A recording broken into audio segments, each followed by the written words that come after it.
Seguimos con nuestro estudio. Nos habíamos quedado en el asunto de que estaba involucrado nuestra mente y nuestro corazón, conforme lo había dicho el apóstol Esteban en el libro de los Hechos, y que lo que nosotros escuchamos influenciaba en seguirle al Señor Dios Todopoderoso, o solamente los beneficios que nos decían que nos daban a seguir al Señor Dios. Entonces, si solo seguimos los beneficios, entonces convertimos a aquel Dios en Dios ajeno.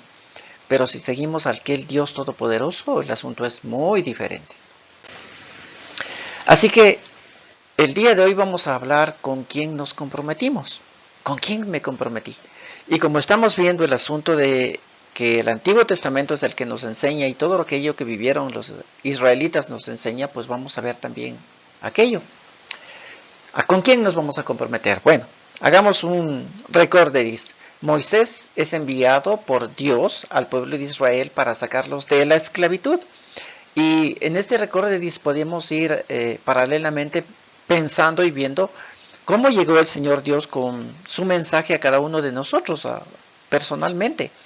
¿De dónde nos sacó? ¿Cómo estábamos en nuestra vida? Y en el momento en el cual estábamos viviendo de tal o cual manera, ¿cómo llegó este mensaje de Dios para sacarnos de ese lugar? Así como Moisés llegó a los israelitas que estaban en esclavitud y les dijo que les va a sacar de esclavitud y llevarles a otro lugar, a una tierra que fluye leche y miel. Ahora también dice que cuando salieron, aún viendo los milagros, a los 3 días que llegaron con mucha sed, encontraron un lugar en donde había aguas, pero sin embargo no podían beberlas porque eran aguas amargas. Y eso están en las lecciones 20 y en las lecciones 23, y es que desean nuevamente poder ver y refrescar la memoria en cuanto a esto. Pero decíamos aquel entonces que si nos poníamos en los zapatos de los israelitas, nosotros también hubiésemos dicho lo mismo, ¿no? Porque el Señor Dios saca al pueblo de la esclavitud, están 3 días en el desierto, tienen sed y ¡wow! Sorpresa, llegan a un lugar donde hay agua. Entonces todo el mundo va corriendo para beberla, pero sin embargo el agua está amarga y no pueden beberla. Y ese lugar es en el cual murmuran en contra de Dios, diciéndole, ¿cómo es posible que nos hagas esto? Y nosotros igual, pensemos, el Señor Dios nos sacó, nos rescató, nos invitó a venir a este nuevo estilo de vida, y qué es las cosas que nos están sucediendo. Porque también nosotros renegaríamos, diríamos, pero ¿cómo es posible? Soy cristiano, confío en Dios, estoy viviendo de tal manera y mira lo que me sucede. Entonces va a la par y es paralelo el asunto. Y también dice que mientras estaban en el desierto llegaron a un lugar con hambre y el Señor Dios les dio a comer el pan del cielo. Y si nosotros pensamos, valga la oportunidad, personificándome yo en este lugar, puedo decir que hasta el día de hoy no nos ha faltado comida. Aún inclusive cuando hemos pasado momentos de escasez tremenda, jamás hemos dejado de comer. Siempre ha habido comida en casa y siempre ha habido un lugar en donde dormir y descansar con la protección divina. Es que no nos ha faltado nada todavía el Señor Dios, aun cuando pasemos por cualquier cosa, por cualquier problema, por cualquier dificultad, siempre está ahí la provisión del Señor, así como los israelitas en el desierto. Ahora miren, ¿con quién nos comprometimos? Y aquí vamos a ver algo que el Señor Dios nos ha dejado y que también en nuestra vida cristiana debemos verla. Todo esto está en Números 13 del 1 hasta el 14, 19. Como vuelvo y repito, espero que lean todo el pasaje, porque aquí vamos a reflexionar únicamente como un resumen. La cuestión es que el Señor Dios le dice a Moisés que como ya han pasado bastante tiempo en el desierto y están justo para entrar ya a la tierra donde el Señor Dios les dijo, esta es la tierra donde ustedes van a habitar.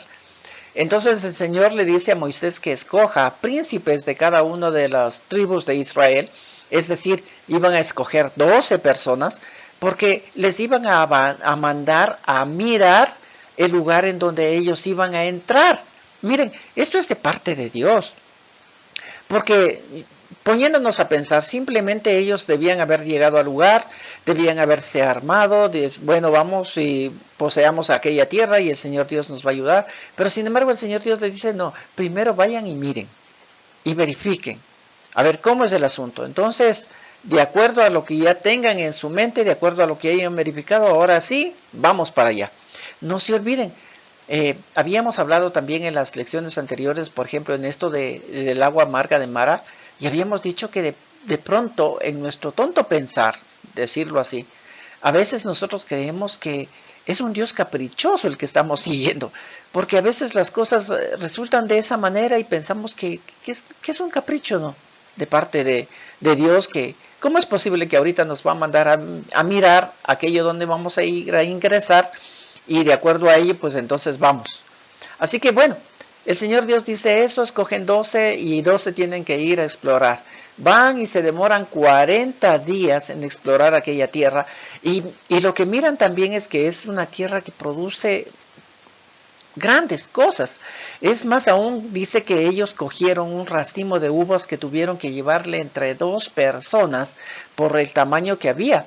Y todas las cosas que habían en ese lugar eran así, de grandes y de bendecidas. Así que llegaron ellos nuevamente de regreso y empezaron a decirles a las personas todo lo que habían visto. Les trajeron también estos racimos de uvas y todas las frutas que encontraron allí y dijeron que era tremendo, grande, era fabuloso, genial lo que el Señor les iba a dar. Pero en medio de todo este informe habían 10 personas, 10 príncipes de 10 tribus que dijeron que ese lugar estaba lleno de gigantes y que eran ciudades amuralladas. Y que ellos veían que era imposible llegar a ese lugar, imposible, que cada uno de los israelitas eran como hormiguitas delante de todas aquellas personas que vivían en ese lugar. Entonces decían, bueno, puede ser productivo, puede haber lo que quiera, pero las personas que viven allá nos van a matar. Ellos son gigantes, nosotros no vamos a poder contra ellos.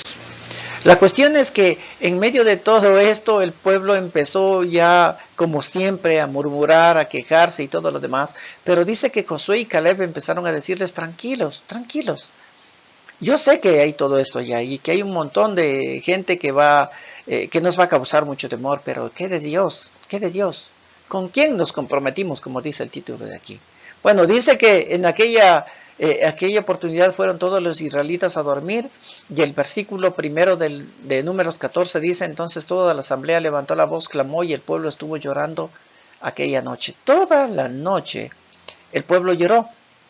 Pero fíjense, ellos no lloraron pidiendo la protección, pidiendo la bendición, pidiendo que el Señor Dios sea nuestra guía. No, no. Ellos lloraron porque decían, hasta aquí llegamos. Y si entramos para allá, estos gigantes que moran en esa tierra nos van a destruir, nos van a matar. Y por eso estuvieron llorando toda aquella noche, no clamando a Dios, sino mirando lo que podría suceder si es que ellos entrarían a ese lugar, serían muertos. Así que en la mañana siguiente, cuando se levantaron, empezaron las protestas y todo, escojamos a otro, no sigamos ya más a Moisés, ya basta, cojamos a otros y regresémonos a Egipto. Y dice que Moisés y Aarón se postraron para adorar al Señor. Josué y Caleb rasgaron sus vestidos al ver que todo el pueblo estaba queriendo ya nada más coger a otros caudillos y regresarse nuevamente a Egipto, porque el asunto que ellos estaban viendo era terrible. Y en Números 14:11 dice el Señor, y dijo Jehová a Moisés, ¿hasta cuándo me despreciará este pueblo? ¿Hasta cuándo me despreciará este pueblo? ¿Hasta cuándo se negará a creer en mí? Por eso estábamos viendo las lecciones anteriores, que es Dios o es ídolo. Porque tienen el tabernáculo, llevan al Señor Dios, pero el Señor Dios a través del profeta les había dicho, no soy yo, es Moloch y es los ídolos suyos. Por eso el Señor Dios ahora les vuelve a decir, ¿hasta cuándo se negarán a creer en mí? No creen en Él, aun cuando vean, aun cuando sigan, no creen en Él. Con todos los prodigios que he obrado en su seno, con todas las cosas, este pueblo no cree en Él. Ahora miren lo que dice Josué y Caleb, y que esto debería quedarnos en nuestro corazón y en nuestra mente, y debería ser ese aliciente que necesitamos. Números 14:6 dice, y Josué ben Nun y Caleb ben Jefón, que eran de los que habían explorado la tierra, rasgaron sus vestidos, y hablaron a toda la asamblea de los hijos de Israel, diciendo, la tierra que exploramos es una tierra buena en gran manera, por eso trajeron los frutos para que lo vieran. Ahora miren la reflexión, 8. Si Jehová se agrada de nosotros, Él nos introducirá en esa tierra y nos la entregará. ¿Quién? Él, el Señor Dios Todopoderoso, el que les dijo que les va a llegar a su lugar. Josué y Caleb les dice, chicos, tranquilos porque Él nos va a entrar. Es una tierra que fluye leche y miel, pero no os rebeléis contra Jehová ni temáis a la gente del país, pues serán como nuestro pan. Su defensa se ha apartado de ellos y Jehová está con nosotros. No estéis atemorizados por ellos. Y el razonamiento de Josué y Caleb ante todo el pueblo es que pueden ser gigantes, que pueden ser ciudades amurralladas, pero no tienen al Dios Todopoderoso con ellos. Este pueblo de Israel que ha sido sacado de esclavitud y que está caminando por el desierto, ellos tienen al Dios Todopoderoso. No importa las cosas que hayan estado pasando en el desierto, ellos tienen al Dios Todopoderoso. Y Josué y Caleb les dice a todo el pueblo, Él, Dios Todopoderoso, nos va a entrar allá. Así que no teman a esas personas, no teman a los gigantes, ni teman a las ciudades amurralladas. Dios se va a encargar de aquello. Bueno, esto es lo que pasaba en el Antiguo Testamento. Y ahora, ¿qué con la iglesia y qué con nosotros? Estamos viviendo en el 2025 ahora. ¿Qué de nosotros? Bueno, en el Evangelio de Juan 14:1 dice lo siguiente. Jesús está hablando. Y en este Evangelio tiene registrado aquello que Jesús dice. Dice, no se turbe vuestro corazón. Primerito empecemos por ahí. Porque ese pueblo de Israel estaba turbado al saber que habían gigantes y ciudades amurralladas. Y el Señor Jesús dice a la iglesia, no se turbe vuestro corazón. ¿Creéis en Dios? Cree también en mí. ¿Creen en Dios Padre Todopoderoso que hizo estas grandes señales en el pueblo de Israel? Pues crean en mí también. Soy Jesús, soy el Señor de la iglesia. Versículo 2. En la casa de mi Padre muchas moradas hay. Si así no fuera, yo los hubiera dicho. Voy pues a preparar lugar para vosotros. Y si me fuere y os preparar el lugar, vendré otra vez y os tomaré a mí mismo, para que donde yo estoy, vosotros también estéis. Y sabéis a dónde voy, y sabéis el camino. Estas son las palabras, así como Josué y Caleb al pueblo de Israel que estaban atemorizados, Jesús a la iglesia, pasando por todas las cosas que la iglesia puede pasar en esta vida y en este mundo que se tiene que quemar. Y por eso mismo hablábamos que estos falsos ungidos, lo único que te están diciendo es que en esta tierra la bendición de Dios va a venir en prosperidad y que no tengas ninguna dificultad. Y decíamos que eso no es Dios, eso es un ídolo, porque está a tu servicio y no tú estás al servicio de Él. Por eso se convierte en ídolo y no en Dios. Pero aquí el Señor Jesús nos dice algo muy especial. Miren, ustedes que son la iglesia de Dios no van a entrar a una tierra prometida donde hay frutos grandísimos, pero hay gigantes y ciudades amurralladas. No van a entrar allá.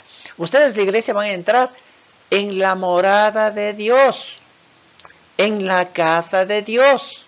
Y el Señor Jesús dice, pues ahorita yo me voy a prepararles lugar y van a estar listos esos lugares. Y va a llegar un tiempo en el cual yo voy a regresar y los voy a tomar a mí mismo. Eso quiere decir el arrebatamiento de la iglesia. Va a llegar un tiempo en el cual el Señor Jesús viene, los coge a la iglesia a sí mismo y se los lleva ¿a dónde? Al lugar de las moradas que Él fue a preparar en la casa de mi Padre. Muchas moradas hay. A ese lugar vamos a ir. Ahora, estamos viendo todas las dificultades que se presentan hasta llegar a esa morada. Y estamos tan temerosos al ver todas las dificultades que se nos presentan antes de llegar a esa morada, o estamos esperando en el Señor Jesucristo que nos dijo que Él nos va a ingresar a esas moradas. Así como a los israelitas les dice que Jehová les va a ingresar en la tierra prometida, ahora la iglesia dice el Señor Jesucristo, yo les voy a ingresar a las moradas del Señor. Porque Él dice, yo vendré, les tomaré y les llevaré a ese lugar. Ahora, en el 4 dice, y sabéis a dónde voy, sí saben. Va al lugar celestial, va a preparar moradas y nos va a venir a llevar. Y dice, y sabéis el camino. Y eso es lo que nosotros vamos a averiguar. ¿A dónde se va? ¿Y cuál es el camino? Y ese es el camino que nos llevará al libro de la vida.